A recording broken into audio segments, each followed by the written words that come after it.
역대상 28장 1절에서 10절까지의 말씀입니다. 오늘 본문에서 역대기 저자의 관심사는 다윗 왕조와 성전 제사의 재건이었기 때문에 솔로몬이 어떻게 왕이 되었는지 그 과정에 대한 설명은 모두 생략하고 있는 것을 볼 수 있습니다. 즉, 다윗과 밧세바의 간음, 그로 인한 왕가의 갈등, 압살롬의 반란, 세바의 반역, 아도니아의 왕권 도전 등의 사건은 모두 생략하고 다윗이 솔로몬에게 왕위를 넘겨주면서 부여한 가장 중요한 사명이 성전 건축이었다는 것을 강조하고 있습니다. 본문 말씀을 보면 다윗은 이스라엘의 모든 고관을 소집해서 자신이 얼마나 성전을 건축하기 원했으며 그것을 위해 얼마나 많은 준비를 했는가를 이야기하고 있습니다. 사실 왕이 나라를 다스릴 때 감당해야 할 일들은 너무나 다양합니다. 그러나 다윗은 그 여러 일을 잘 감당해 왔으면서도 자신이 전쟁에서 피를 많이 흘려 성전을 건축하지 못하게 되었다는 사실을 아쉬워하고 있습니다. 다윗은 자기 힘으로 왕이 된 것이 아니라 하나님이 자기 가문과 자신을 택하셔서 왕이 되게 하셨다는 사실을 알고 있기 때문에 하나님의 성전을 지음으로써 그 은혜에 대한 감사를 표명하고 싶었을 것입니다. 그러나 다윗은 자기가 왕이 된 것이 하나님의 은혜였던 것처럼 하나님의 성전을 짓는 것도 하나님의 은혜가 있어야만 가능하다는 사실을 인정하고 있습니다. 다윗의 입장에서는 서운한 감정도 있었을 것입니다. 하나님을 잘 섬기려는 선한 의도로 성전 건축을 마음먹었는데 하나님이 그 마음을 몰라준다는 생각도 들었을 것입니다. 그러나 그는 하나님이 허락하지 아니하심을 그대로 받아들이고 순종했습니다. 이처럼 다윗은 처음부터 끝까지 하나님의 은혜를 고백했고 그 뜻을 따랐던 사람이었습니다. 다윗은 하나님이 자신을 택하셨다고 고백합니다. 다윗은 2세의 8째 아들로 형들에 비해 미숙하고 볼품이 없었습니다. 그러나 하나님은 다윗을 선택하셨습니다. 그리고 이어서 다윗의 모든 아들 중에서 솔로몬을 선택하셨습니다. 다윗은 하나님이 자신과 솔로몬을 선택하셔서 왕으로 세우셨음을 선언함으로써 솔로몬을 포함한 모든 회중에게 하나님의 섭리를 인정할 것을 촉구한 것입니다. 이스라엘의 왕좌는 사람의 능력으로 쟁취하는 것이 아니라 하나님이 선택하신 그 사람에게 주어지는 것입니다. 하나님의 백성이 되는 것도 왕이 되는 것도 성전을 지을 수 있는 것도 하나님의 뜻과 은혜에 의해 이루어집니다. 우리는 하나님의 선택을 입은 자로서 그 은혜에서 떠나지 않기 위해 노력을 할 뿐입니다. 우리는 보통 자신의 생각과 판단에 따라 하나님과 교회를 섬깁니다. 게다가 시간과 재물을 바치고 자신의 애정과 열정을 쏟고 있다면 더더욱 타인의 의견에 귀를 기울이지 않는 모습을 보이기도 합니다. 자기 생각에 좋은 일이고 거룩한 일이라면 그 일이 하나님도 바라시는 일이라고 확신을 하기도 합니다. 하지만 하나님의 뜻을 따르는 것보다 더 바른 섬김은 없습니다. 사실 다윗 자신도 스스로 고백을 하듯이 이스라엘의 왕이 되기에 좋은 조건을 가지고 있는 사람이 아니었습니다. 사무엘상 16장에서 보듯이 그에게는 7명의 형들이 있었습니다. 다윗의 아버지 이새가 다윗을 향한 말을 생각해 볼 때 다윗은 형들보다는 그다지 돋보이는 존재는 아니었다는 것을 알 수 있습니다. 그리고 다윗은 그러한 가족들에게 마치 버림받은 것과 같은 취급을 받았을 것으로 우리는 추측을 해볼 수 있습니다. 솔로몬 역시 왕이 되기에 좋은 조건을 가지고 있지 못했습니다. 우리가 잘 아는 바와 같이 솔로몬의 어머니는 우리아의 아내였던 밧세바입니다. 다윗이 충성스러운 부하 우리아를 죽이고 그의 아내를 취한 일은 하나님이 보시기에도 끔찍한 죄였습니다. 이런 다윗의 죄악은 솔로몬이 왕이 되는데 걸림돌로 작용했을 것입니다.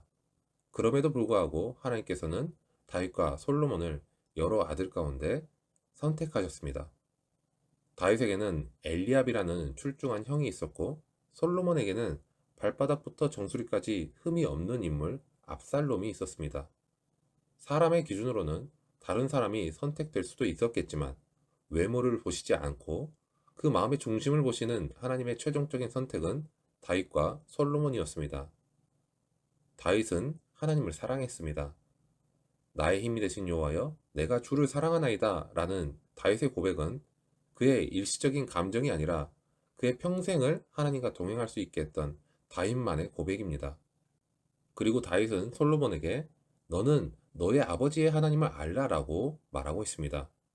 다윗의 이 말은 단순히 하나님의 존재를 알아라 라는 뜻이 아닙니다.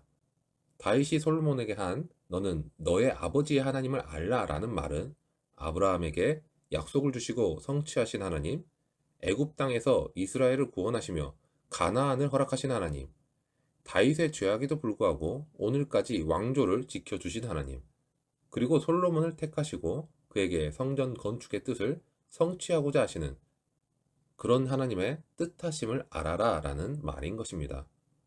그러면서 솔로몬에게 온전한 마음과 기쁜 뜻으로 섬기라고 권면하고 있습니다.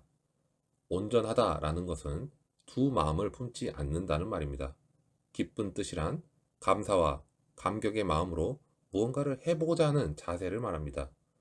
하나님을 사랑함은 온전함이 수반되어야 하며 기쁨이 되어야 한다는 의미입니다. 하나님이 마음을 감찰하사 모든 의도를 아시기 때문에 그러한 하나님을 찾아서 만나라 라고 권면하는 다윗의 조언과 권면입니다. 그리고 이것이 다윗이 그의 삶에서 하나님과 교제하며 깨달은 하나님을 사랑하는 법이었습니다. 다윗의 여러 강점 중에서 한 가지는 자신을 선택하신 하나님의 은혜를 결코 잊지 않았다는 사실입니다. 그는 자신과 솔로몬이 왕이 될 수 있었던 것은 오직 하나님의 은혜라는 것을 알고 감사했을 뿐입니다. 다윗은 솔로몬에게 하나님이 그의 모든 마음과 의도를 아심을 기억하고 오직 하나님을 찾고 만나기를 노력하며 그에게 주어진 성전 건축의 사명에 집중하여서 최선을 다하라 라고 가르쳤습니다. 열왕기서에 따르면 하나님은 스스로 왕이 되려고 했던 아도니아를 택하지 않으시고 왕좌를 얻으려는 노력을 조금도 하지 않은 솔로몬을 택하셔서 그가 왕이 되게 하셨습니다. 왕이라는 자리는 무소불위의 권력을 휘두를 수 있는 자리입니다. 그러나 이스라엘의 왕들은 세상의 왕들과는 다른 마음 자세를 가져야 했습니다. 세상의 왕들은 그 위에 아무도 없고 오직 아래 사람들만 있었습니다. 그러나 이스라엘의 왕들은 내 위에는 하나님이 계신다라는 사실을 결코 잊지 말아야 했습니다. 이것을 잊어버리는 순간 나라는 위기에 처하고 내리막길로 치닫는다는 것을 역사가 증명했습니다. 이스라엘의 왕들은 하나님을 섬기는 척을 해서도 안 되었습니다. 그래서 다윗은 그의 아들 솔로몬에게 온전한 마음과 기쁜 뜻으로 하나님을 섬겨야 한다고 강조한 것입니다. 하나님은 마음을 감찰하시고 모든 사상을 아시는 분입니다. 그러나 다윗의 이러한 당부에도 불구하고 솔로몬은 온전한 마음과 기쁜 뜻으로 하나님을 섬기지 못했습니다. 솔로몬의 마음은 많은 여인과 우상에 의해 나뉘고 말았습니다. 솔로몬은 하나님을 버렸고 하나님도 솔로몬을 버리실 수밖에 없었습니다. 그래도 하나님께서는 다윗을 생각하셔서 은혜를 베푸셨습니다. 솔로몬에게서 나라를 빼앗지 아니하시고 다음 대에 나라를 나누셨습니다. 솔로몬이 처음 품었던 마음으로 끝까지 하나님을 섬겼다면, 자신 위에 하나님이 계시다는 것을 잊지 않았다면 얼마나 좋았을까요? 이렇듯이 인간은 너무나 연약하여서 하나님을 의지하지 않고 환경을 위해서 어쩔 수 없다라는 합리화를 하는 순간 하나님의 자리에 세상의 기준이 들어오면 어느새 하나님은 그 거룩하심 때문에 죄된 존재와 함께하지 못하시는 것을 볼 수 있습니다. 성경의 많은 신앙의 인물들이 이렇게 신앙의 고백을 하며 신앙의 간증을 하는 기록이 있는 것은 그들이 하나님을 진정으로 자신의 신으로 믿으며 그 신앙을 삶으로 나타내며 하나님과 교제하는 삶을 살아갔기 때문입니다. 다윗은 자신을 왕으로 세우신 하나님을 잊지 않았습니다. 자신이 온전한 마음과 기쁜 뜻으로 하나님을 섬겼듯이 하나님께서 택하신 그의 아들 솔로몬도 하나님을 온전히 섬기기를 바랐습니다. 이렇듯이 다윗은 마음을 감찰하시는 하나님 앞에 날마다 서 있었습니다. 우리도 다윗과 같이 온전한 마음으로 하나님을 섬기기를 원합니다. 오늘은 하나님 앞에서 온전한 마음으로 하나님을 섬기는 것이 어떤 것인지, 자신의 삶으로 어떻게 하나님을 향한 자신의 마음을 나타낼 수 있을지, 그리고 믿음을 어떻게 전할 수 있을지, 하나님의 말씀을 보고 구하며 그 말씀에 순종하는 우리 모두가 되기를 축원합니다.